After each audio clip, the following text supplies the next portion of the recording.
Good morning. It's Sunday, January 26th, and today I'm going to be working on fixing the heater in this Camry by doing a back flush on the heater core and also flushing the radiator. It just started, so I removed the front skid plate, and these are 10mm bolts.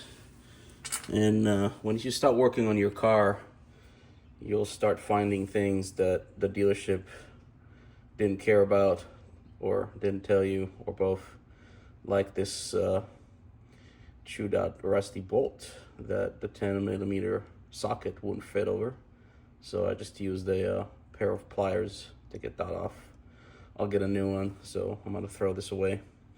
Anyway, remove the skid plate. Now let's go ahead and drain the radiator. So there's the drain plug.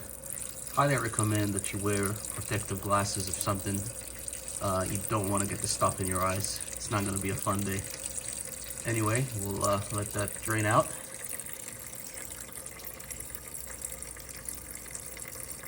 Make sure you dispose your coolant at your local recycling center as appropriate. Don't dump it into the water system, please.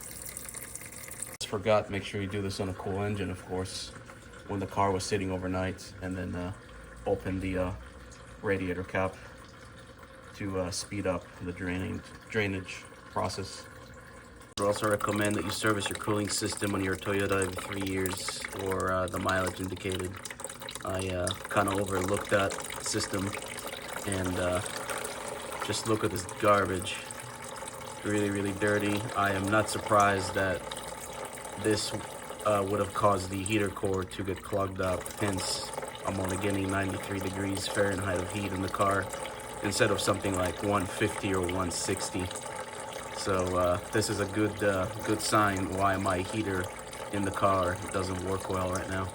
So anyway, we're going to fix this. Okay, so I've closed the radiator drain plug and added the Blue Devil radiator flush degreaser to the radiator. And now I'm going to top off with distilled water, and then we'll let the car run for a while and get this solution to clean the system. So we got the solution in the radiator, closed it off, and started the engine. Now, in case you're curious, which hose is the inlet and which hose is the outlet? The inlet hose that takes coolant into the heater core is going to be way hotter. So when we can use this heat gun right here. And check this out.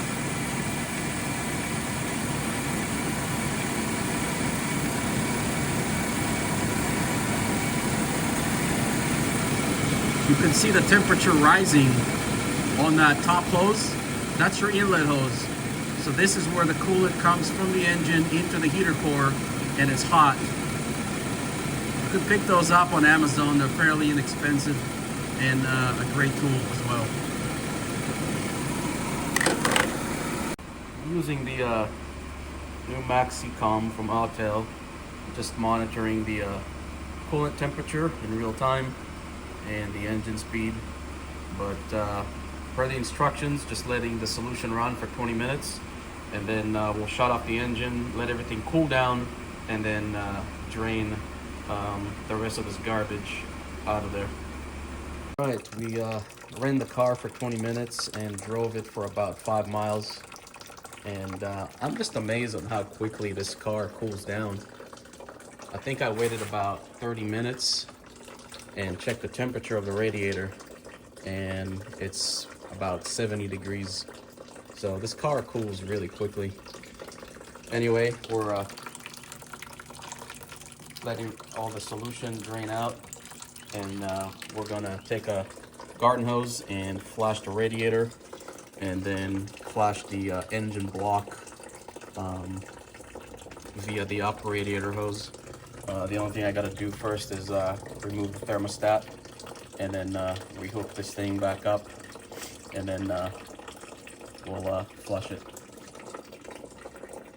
All right, so I removed the thermostat out of the housing, and then disconnected the lower radiator hose, and then disconnected the upper radiator hose.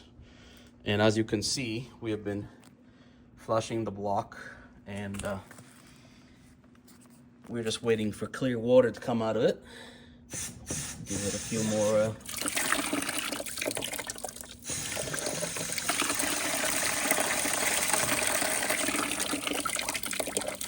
currently using 98-degree water from the electric water heater, going through a garden hose, and then through the upper radiator into the block, comes back through the lower. No thermostat, so it won't block the flow. You get good flow.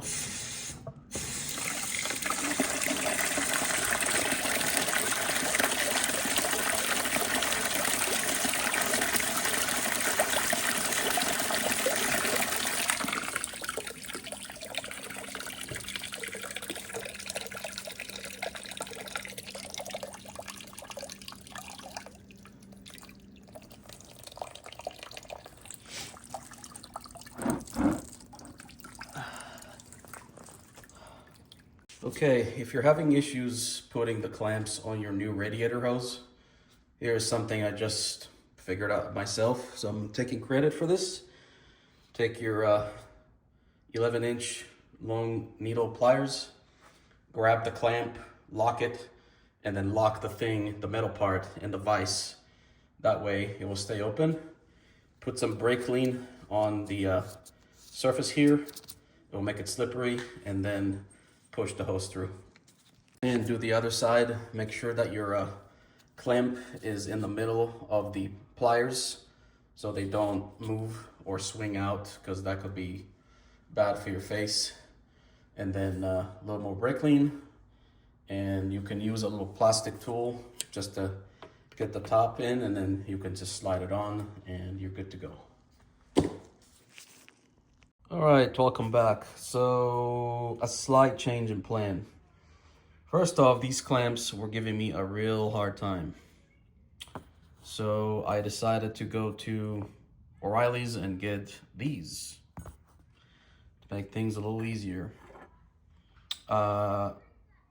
Second of all, I called a friend of mine who has been a mechanic for 25 years, and he says that if I flushed the cooling system, it's probably not really necessary to do the heater core, and there's also a risk of damaging the heater core metal pipes that comes through the firewall. So I decided to take his advice and not to mess with those. So I already finished flushing the cooling system. I'm gonna install new radiator hoses and a new thermostat, refill the system, and see how we do. Okay, we got our new upper radiator hose hooked up. We got our new thermostat, and we got a new lower radiator hose hooked up.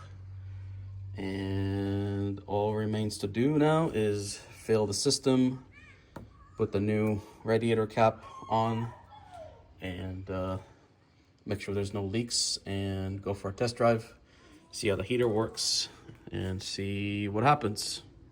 So let's do this.